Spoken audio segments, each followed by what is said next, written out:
la correction de l'électricité, bac 2026, section. Alors vous avez sciences maths. Alors vous avez là un circuit bien sûr dans lequel on a trois interrupteurs. Donc on peut fermer l'interrupteur K1 et K2. Donc on va avoir une charge instantanée du condensateur.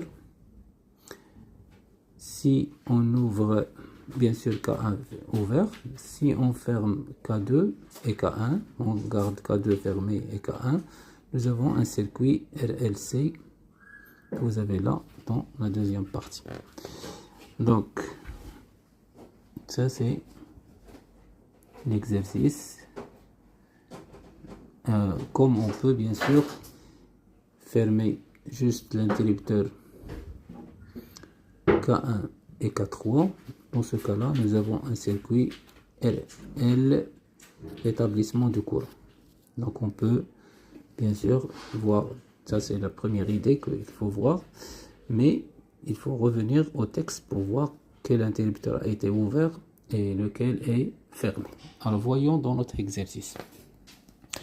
Dans notre exercice, nous avons bien sûr détermination des caractéristiques d'une bobine et d'un condensateur. Donc ici, les bobines, etc., vous avez des informations sur.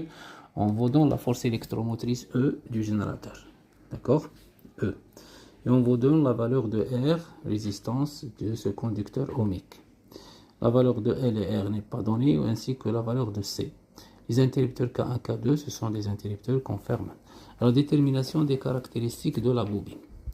Donc, on va essayer de voir. Nous avons ici, la première vue, c'est l'équation différentielle vérifiée par UR pour le circuit RL. Pour le circuit RL. Et dans le cas d'établissement de courant. D'accord? Mais ça se voit, mais il faut lire. Il faut voir la détermination de la caractéristique de la bobine. Alors, pour déterminer l'inductance L et la résistance L, on ferme à un instant T choisi K1 et K3. C'est normal, donc K1 et K3 pour donner bien sûr le circuit RL ici.